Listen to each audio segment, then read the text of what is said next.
Now on the 20th century. 1,400 children in this community have been ritualistically abused. Child sex scandals, modern-day witch hunts. Wake up, America. This is your wake-up call. Reports of child sex abuse at a California preschool sent shockwaves across the nation. That this was a widespread sort of ring, part of a large conspiracy to use and abuse children. But many of the charges proved false. These things could never have happened. I'm Mike Wallace, and this is the 20th century.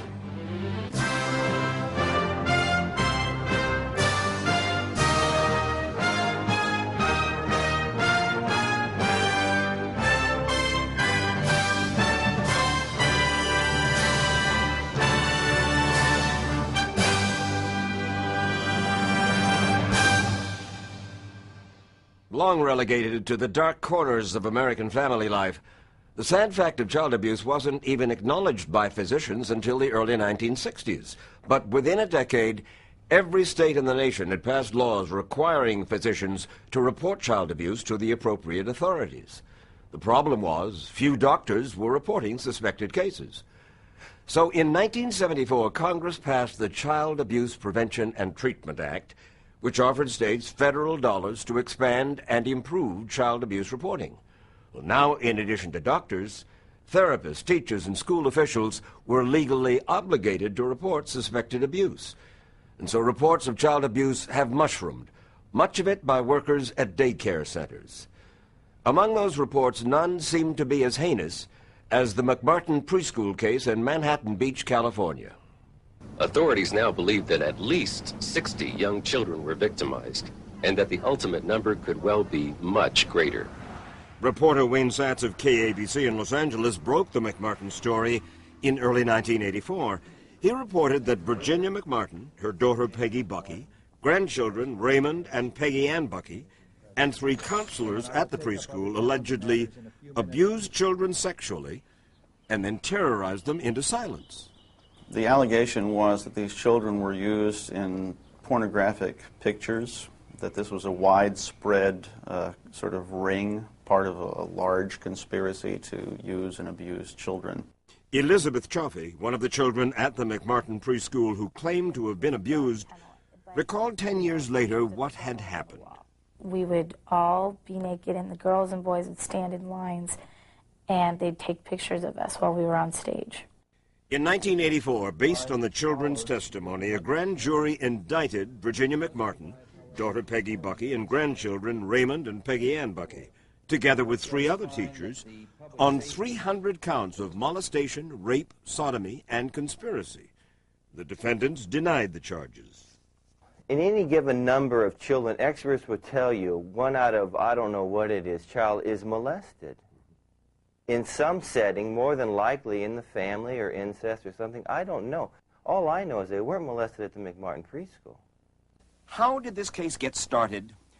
To understand, we have to go back to the summer of 1983, to the mother who made the first complaint about Ray Bucky to the police in the Los Angeles community of Manhattan Beach. She said Bucky had molested her 2.5-year-old son at the McMartin preschool. And according to the files of the prosecution, she fed the police information about photo sessions involving naked children, trips to faraway places, and bizarre sex acts, stories she attributed to her son. Glenn Stevens was a deputy district attorney in Los Angeles. One of his responsibilities was interviewing that first complaining mother and evaluating her charges. He was surprised with what he found. She was psychotic when she started the case. She was paranoid. She was schizophrenic. She had delusions. This same mother made phone calls to other parents of children who attended the McMartin school, asking if their children had been molested. And the police in Manhattan Beach, they arrested Ray Bucky, but they had to release him for lack of evidence. And then they sent this letter to 200 McMartin families. In it, they named Ray Bucky, and they asked parents to question their own children about possible sexual abuse at the preschool. That is the letter that started the witch hunt going. The letter understandably panicked the parents. So the DA sent them and their children here to Children's Institute International, CII, to be interviewed. What you're watching is a demonstration of the CII interview technique using puppets and dolls. And CII's technique produced astonishing results. 85% of the 400 children they saw, they reported, had been molested.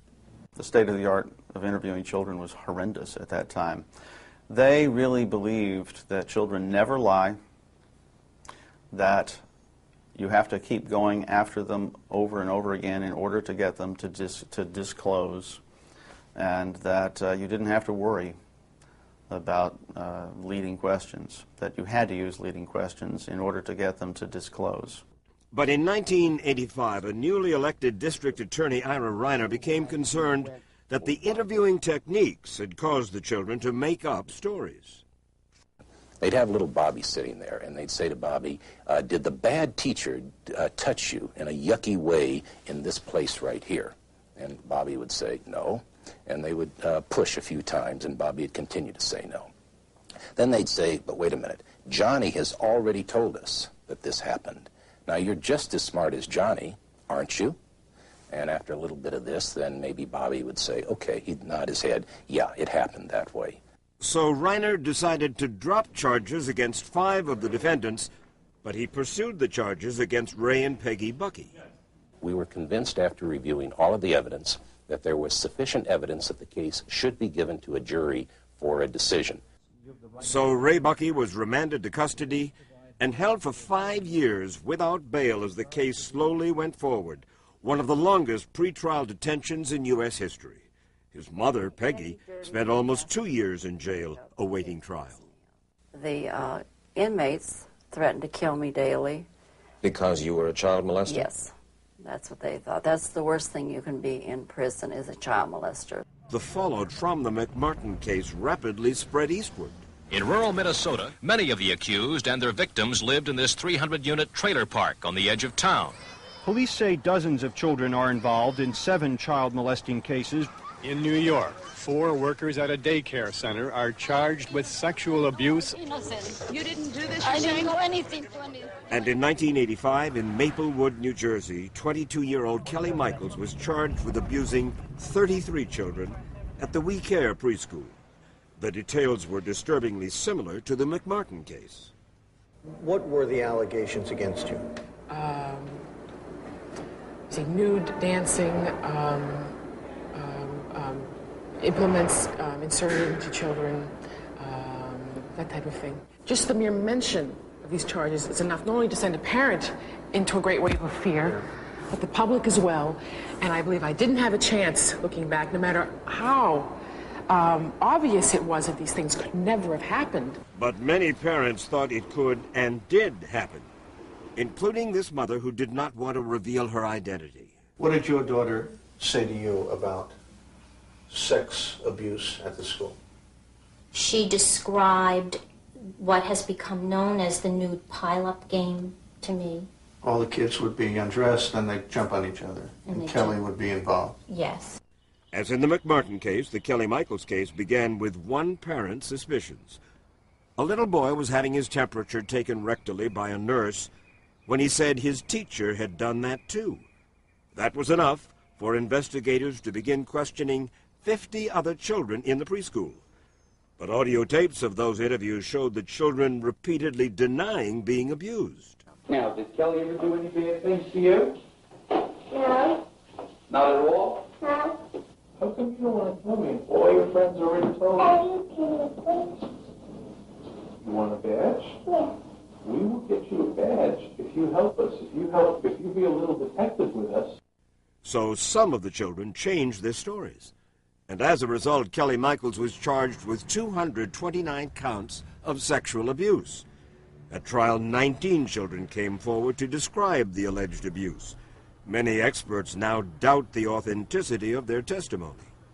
What we know from our research is when you use those techniques that are used to kind of dig these things out, and you use them on children where there's never been abuse, you start to get these truly fantastic reports of events that never happened. You mean the kids begin to make up stories? That's right. That's right. But the Maplewood jury believed the children's stories. So on April 15th, 1988, Kelly Michaels was found guilty of 115 counts of sexual abuse and was sentenced to 47 years in prison. And her conviction only fueled the hunt for child abusers in other towns. In North Carolina in 1989, Robert Kelly, his wife Betsy, school cook Don Wilson, and Willett Scott Pravat, a local video store owner, were charged with sexually abusing 29 children at the Little Rascals Daycare Center. It was a crime that touched nearly every family in the little town of Edenton, North Carolina. On the witness stand, 5- and 6-year-olds told of being forced to have oral sex and described how Kelly had raped and sodomized them. Prosecutors presented some medical evidence, but experts were divided on its significance. Throughout it all, Robert Kelly denied any wrongdoing. I have never touched a child sexually, Mr. Martin. Never. Nonetheless, a jury of Kelly's peers believed the children's testimony. Guilty of first-degree sexual offense, guilty of taking indecent liberties with a child, and guilty of crime against nature. Don Wilson, the daycare center's cook, was also found guilty and was sentenced to life in prison. Kelly's wife Betsy and Willard Scott Pravat continued to maintain their innocence but pled no contest rather than risk a trial. Betsy Kelly was sentenced to 7 years in prison. Scott Pravat, 5 years probation. Robert Kelly's sentence. The owner of a North Carolina daycare center was sentenced today, life in prison. Robert Kelly was convicted yesterday of repeatedly molesting children. Kelly insists that he is innocent. In 1978, researcher Diana Russell interviewed 930 women chosen at random in San Francisco, and what she found was shocking. 12% of the women said they had been victims of incest before the age of 14. 28% reported some kind of sexual abuse from inside or outside the family before they were 14.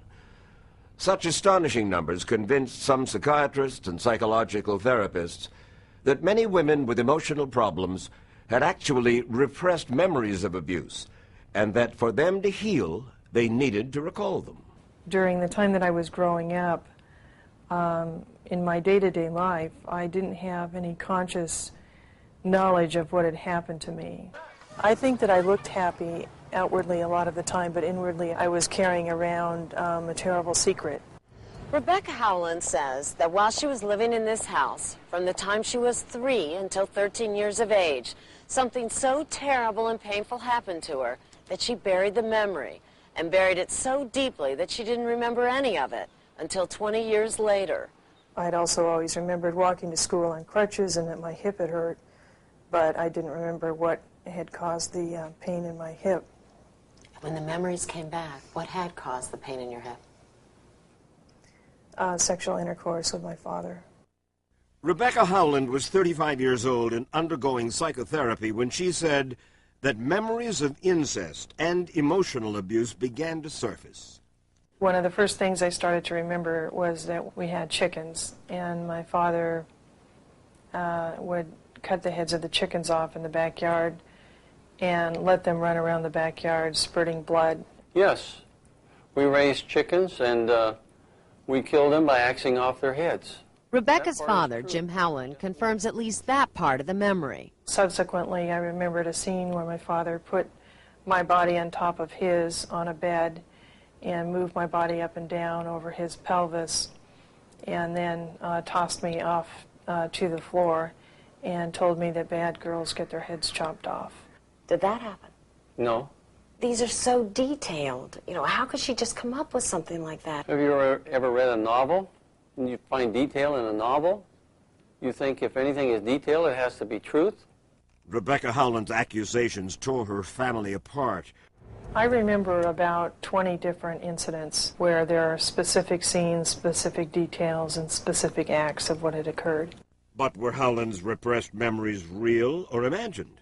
Even the experts disagreed on the credibility of recovered memories. 60% of people now in treatment for sexual assault in their childhood did not remember it during a period of their lives. I think there are serious questions about the authenticity of repressed memories. Psychologist Elizabeth Loftus is a memory expert. There are very few cases that have good, clear, cogent corroboration that could allow you to know that the memory is truly authentic.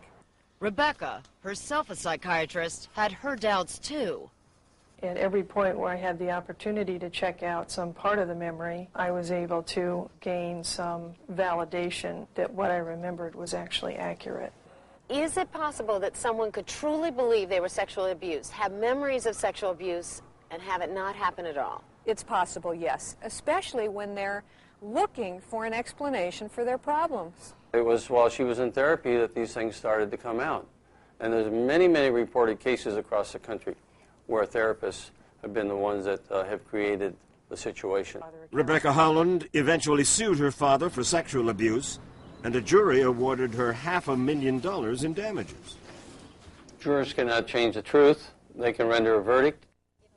It doesn't matter that he says it didn't happen. I know what happened to me, and that's what's really important.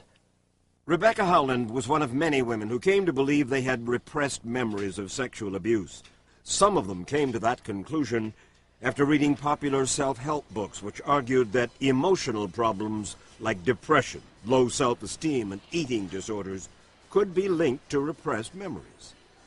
One of the Bibles of repressed memory is Secret Survivors by E. Sue Bloom, a licensed New York social worker.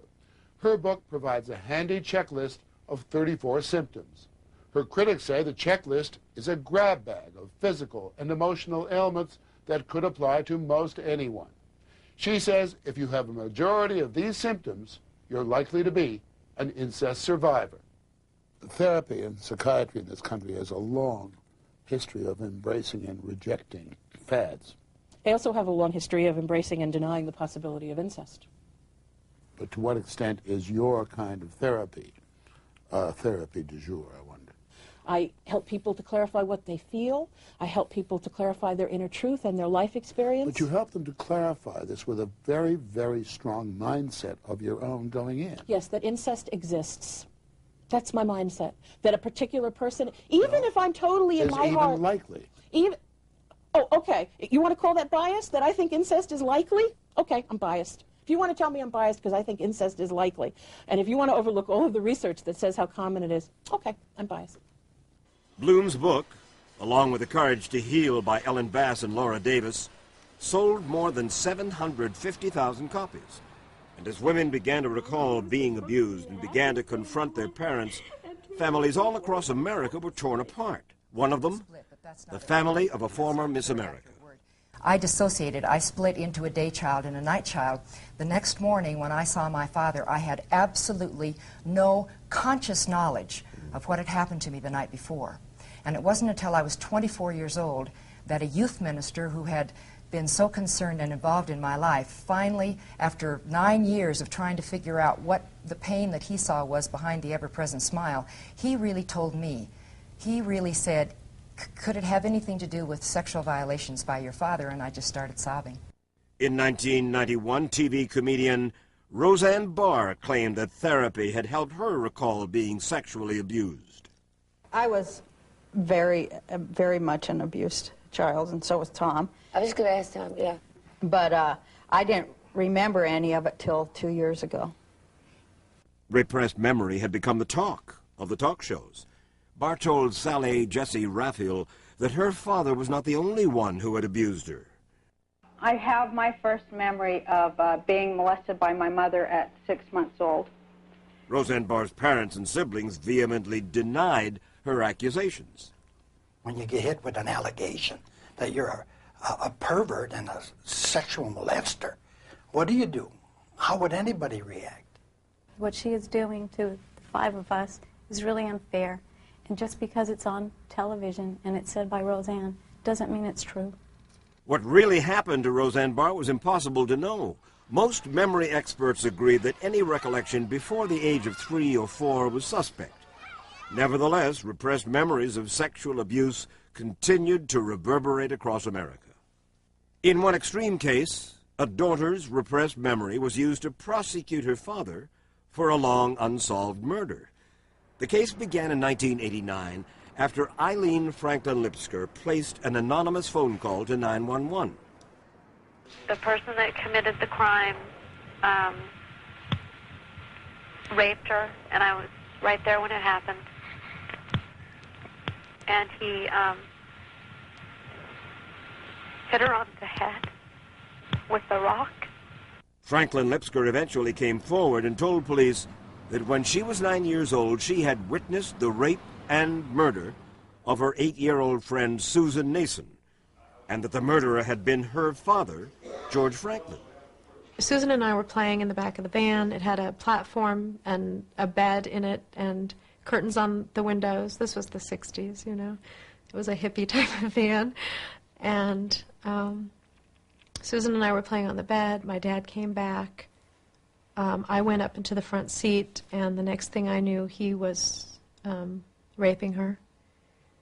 And he had her arms held, her wrists held up above her head. According to Franklin Lipsker, after her father raped her friend, he killed her with a rock. She said that she had repressed the memory of the murder and of her own sexual abuse by her father for 20 years. Prosecutors indicted her father for murder. My impression of Eileen's life, the more I learned about it, was that it was a textbook case of a child who had been violated, molested, traumatized, and who had repressed a lot of what had happened to her. At trial, Franklin Lipsker's detailed testimony about the murder convinced the jury that her father was guilty. He was convicted and sentenced to life in prison. Did you kill Susan Nason? Absolutely not. Did you ever sexually molest Susan Nason? Absolutely not. Did you ever sexually molest Eileen? Absolutely not. No, she says you did. I didn't. 5 years later, Franklin's conviction was overturned because of procedural errors by the judge. Then the San Mateo County District Attorney announced he would not retry the case. George Franklin was freed. Without corroborating evidence, the prosecutor said they had no choice. But in another high-profile repressed memory case, prosecutors did have corroborating evidence. In that case, Frank Fitzpatrick, a Rhode Island insurance adjuster, said that in 1989, when he was 39 years old, he suddenly recalled being molested 27 years earlier by his priest, James Porter. Porter was supposed to be taking me to a ball game. Instead, he took me to his parents' house and drugged me and raped me when I was 12 years old. Fitzpatrick was so incensed at the memory that he took out ads in New England newspapers, and he searched telephone directories looking for names of other boys he knew who might have been molested by Father Porter, and he got a huge response. 130 people have come forward so far on Porter, but only 28 have been within the statute of limitations in Massachusetts. Armed with the testimony, prosecutors charged Porter, who in the intervening years had left the priesthood and gotten married, charged him with more than 40 counts of child sexual abuse. Before a packed New Bedford courtroom, James Porter wiped away tears as the adults he sexually abused as children confronted him for the first time in 30 years. You remember me, I hope. We were buddies and we were pals. And you made me promise that I wouldn't tell anyone. And I promised you, but I lied. Because I've told everyone. All pleaded with the court for the maximum sentence, saying Porter is still a dangerous pedophile convicted just last year of molesting his babysitter. Porter, with his wife in the courtroom, apologized for his crimes and admitted he is not cured of pedophilia. In the end, Porter got 18 to 20 years in state prison, eligible for parole in 6. As head of the powerful Archdiocese of Chicago, Joseph Cardinal Bernardin had taken the lead in confronting the burgeoning sex abuse scandal among priests. But in 1993, Bernardin himself was hit with a $10 million lawsuit alleging that he had molested an altar boy many years earlier. I was sexually abused by the then Archbishop Bernardin in his private quarters. Stephen Cook, a 34-year-old AIDS patient, said he waited 18 years to file his suit because he had only recently, through hypnosis therapy, begun recalling the details. Cardinal Bernardin denied the charges. I can't judge the motivation of this man. All I can say is that I am not guilty of what he alleges. I can say that with total confidence. But even while he denied the charges, Cardinal Bernardin remained under a cloud of suspicion until his accuser dropped the suit 4 months later. Cook later recanted. Turns out his hypnotherapist was a graphic designer with just 20 hours of hypnosis training. Cook was her first client. The Bernardine case raised serious questions about the qualifications of therapists using recovered memory therapy. Qualifications ranging from medical school degrees for psychiatrists to just a few hours of instruction for many hypnotherapists. And the whole recovered memory phenomenon got even more scrutiny when Gary Ramona, the California wine executive, won a landmark legal battle against his daughter's therapists in 1994. As the father tells the story, they had a happy and caring family life. But as the daughter now remembers it, she was sexually abused by her father for years. I had memories of my father doing other things, of him. I had one of him raping me. Her memories were brought out in psychiatric therapy. But now a California jury has ruled that the therapy damaged the father and awarded him $500,000. The jury verdict casts doubt on the theory of recovered memories. And across the psychiatric community today, there are ripples of fear that what happens behind therapists' closed doors may get them sued by someone they're not even treating. And by people the therapists were treating. Jan Downing of Newbury, Massachusetts, says her therapist did anything but heal, that she went from an active mother of 3 to a wreck contemplating suicide. In 1985, she says she took her son to a psychologist because she didn't know how to handle his temper tantrums. But then she found she was the patient. Well, the therapist asked me if I had any memories of sexual abuse, just point out, asked me. And I said no. And he said he wanted me to think about it. You mean this was offered by the therapist? Oh, it was not my idea. This was not my agenda. I mean, I didn't seek therapy for that reason. She says she was encouraged to read books on incest and join incest survivor groups, that her therapist began using a technique that she says put her into a trance-like state. It is called guided imagery. It led her back to a childhood she now says never existed. The therapist would use words like, well, were you being touched then? And I think the combination of anxiety, fear, the general feeling of being hypnotized and in a trance, the feeling that I wanted to please this therapist, you know, then I was able to come up and say, well, I remember when my uncle fondled me and... You started supplying details. Yes, very specific details. Had that uncle fondled you? Absolutely not. After 8 years of therapy, in and out of hospitals, Downing was convinced not only her uncle, but her mother had molested her. It was the death of her mother that jolted her, made her question the validity of those memories of abuse. She went to her grave believing that I hated her, that I was blaming her for these things, that what she did was wrong. In 1994, Downing sued her therapist, settling out of court eventually for an undisclosed amount. In Minnesota, Elizabeth Carlson and Leanne Grubel filed separate suits against their psychiatrist, claiming that she had convinced them they had multiple personality disorder, that as children they had been raped and tortured, and the trauma was so awful their conscious minds couldn't cope with it. Carlson had begun her therapy in 1989. We were having a lot of marriage problems. Both of us had lost our jobs. We had lost our home, had to file bankruptcy. I was very suicidal. I was very vulnerable. She checked into the psychiatric ward of a St. Paul hospital where she met Diane Umansky, a psychiatrist Elizabeth says would change her life forever. She told me that the other psychiatrist that I had seen had misdiagnosed me and that she had all the answers. And you trusted her? I trusted her. And what did Dr. Umansky say to you in that first session? She had talked about how she was a pioneer in multiple personality disorder, and that she said I showed a lot of the symptoms of multiple personality disorder. So when you heard this from this doctor, what's going through your head?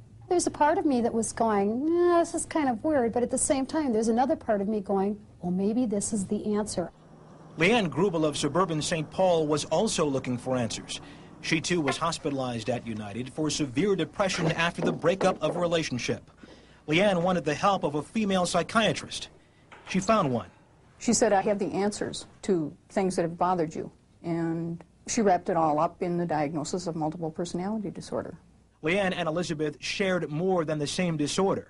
They shared the same psychiatrist, Diane Bay Umansky. How many personalities did Dr. Umansky say you had? Literally, I lost count, but I know it was like well over 30. I don't even know at this point, 50, 60. A series of legal decisions in the 1990s seemed to cool off the firestorm that had exploded over allegations of sex abuse in daycare centers across the country. The first came in perhaps the most notorious sex abuse case in the country, the McMartin preschool scandal. Through more than 2.5 years on trial, Raymond Buckey and his mother, Peggy McMartin Buckey, sat accused of horrendous acts of child abuse. In the end, the jury reached a verdict on 52 charges. We, the jury, in the above entitled action, find the very defendants not guilty. By then, Peggy Buckey had spent 2 years in prison awaiting trial. Her son Raymond, 5 years. The jury could not agree on 13 additional counts against Raymond Buckey, but when a second jury deadlocked, all charges against Buckey were dropped. In New Jersey, preschool teacher Kelly Michaels' conviction for child sexual abuse was finally overturned, but only after she had spent 6 years in prison.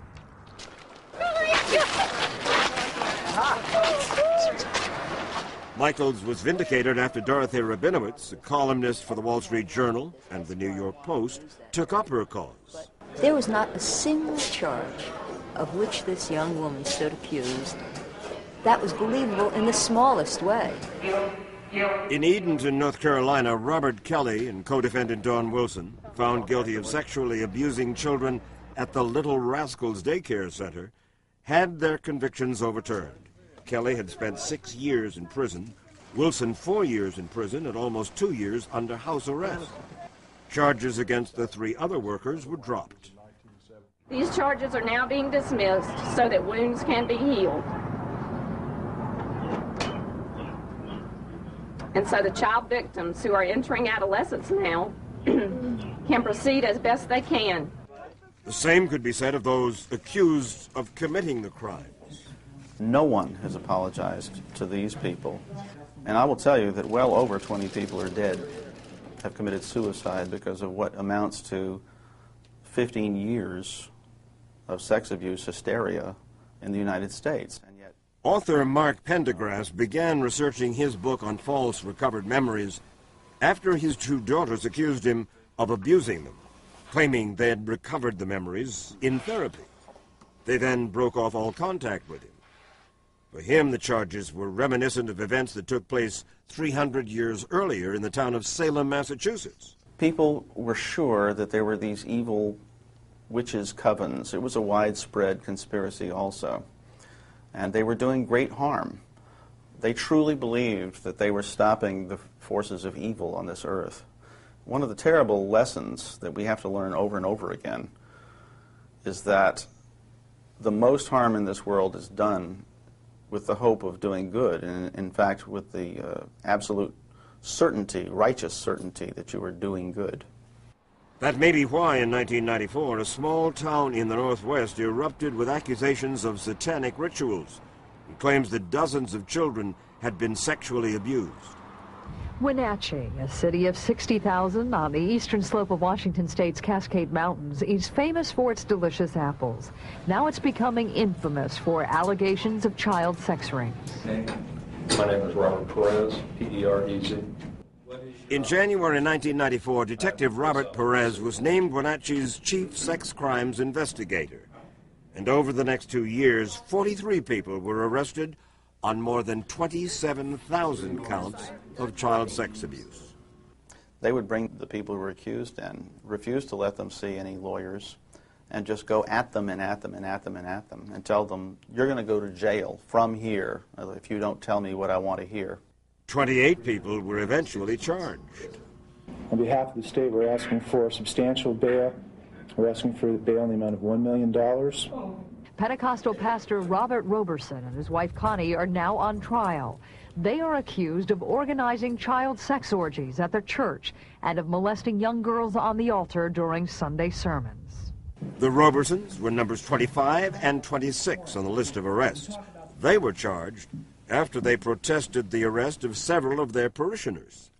Another name on the long list of the accused is Robert Devereaux. He was charged with holding orgies at his home and forcing children to have sex with strangers in black clothes and sunglasses.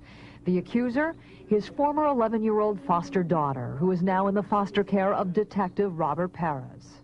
The 11-year-old, named Melinda, was a key witness in several of the cases. She claimed that she had been sexually abused at least 19 times between 1988 and 1994. She even accused her own parents. In court, Melinda had told of sex abuse in the family's rundown home. Her mother, who is mentally retarded, pled guilty. Her father, who is illiterate, did the same. A public defender said the judge would be easy on them. He was not. The judge gave Harold Everett 23 years. Melinda's testimony was enough to convict her parents, but not enough to convict Devereaux or the Robersons. After 53 witnesses, a jury did not believe the Robersons had sex with children in their house and in their church, did not believe they were part of an alleged epidemic of sexual abuse in Wenatchee, Washington. Despite the acquittals, the town's mayor and other officials continued to support Perez. But other residents grew suspicious when some of the young girls who were allegedly abused reported that Perez had coerced them into making their charges. Later on, he said, "You're never going to see your family again and never get to see your mom or anybody." Then Perez's star witness, Melinda, announced that she had lied. He forced me to lie. 13-year-old Melinda, identity concealed at her request, claimed in a startling TV interview that she lied in testimony that sent her own parents to jail. I feel bad for lying, because I love my parents. Lied again about the church orgies that put the pastor and his wife on trial.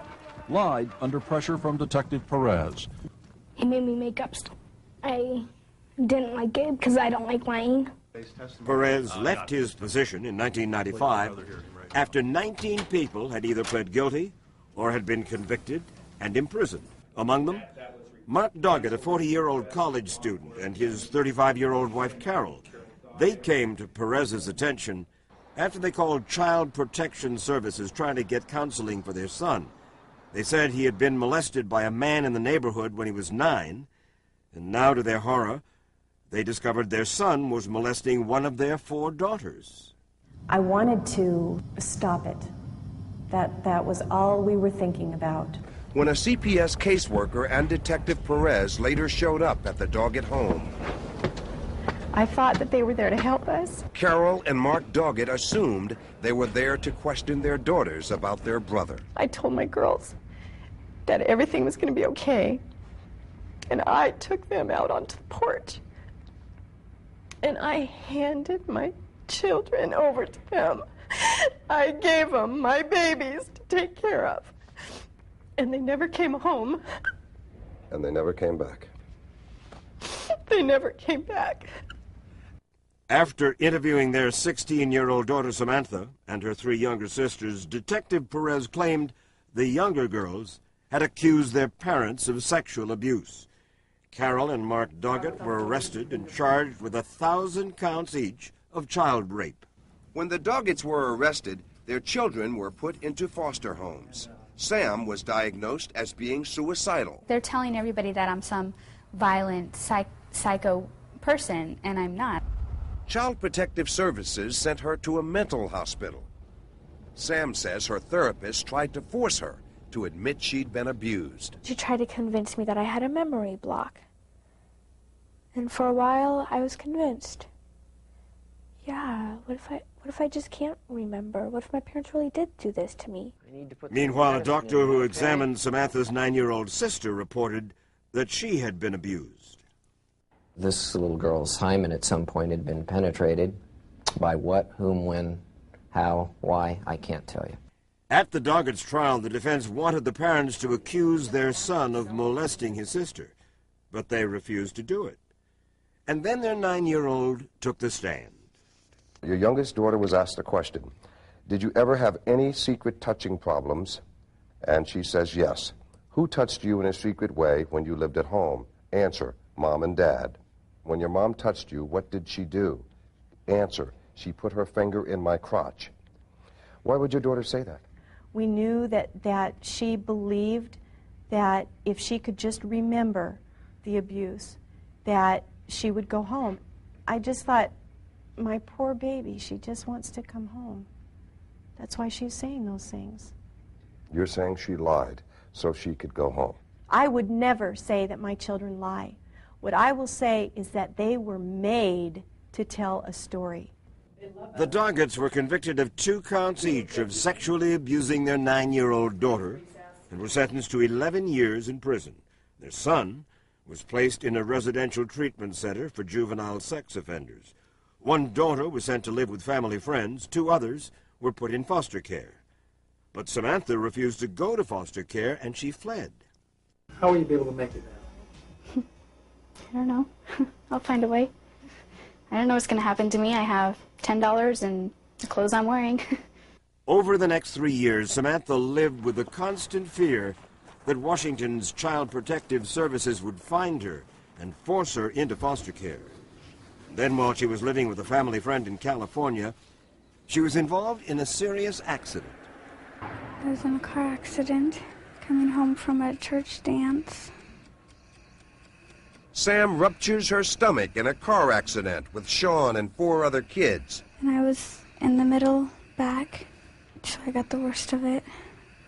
Samantha not only recovered, she received $100,000 in damages, money she used to hire lawyers to appeal her parents' conviction. Wonderful. In June of 1998, with the help of their daughter, the Doggetts finally won their fight for freedom. But they'd been in prison for 3 years. How would you describe this ordeal that you and your husband and family has gone through? I would describe this as a total and utter nightmare. Are you angry? Are you bitter? Actually, I don't really have any use for being angry or bitter. Unfortunately, I'm not as good as my parents are, and I have to say, yes, I am bitter, and I'm very angry. Justice is supposed to be justice. I haven't seen any of that as of yet. They took time away from us. You can't get time back. That's the one most valuable thing you can give your kid is your time, and they've taken nearly 3 years of that. Because child abuse had been relegated so long to the dark corners of the American family, the public revelation of its existence created a firestorm. In the rush to punish abusers, both real and imagined, the rights of the accused often were crushed. It took years before courts were able to apply rational rules of evidence that protected the rights of accused child abusers. But the brouhaha over recovered memory and child sex abuse should not obscure an ugly truth. For the fact is, physical and sexual abuse of children remains a serious problem that the United States is still struggling to cope with. I'm Mike Wallace, and this is the 20th Century.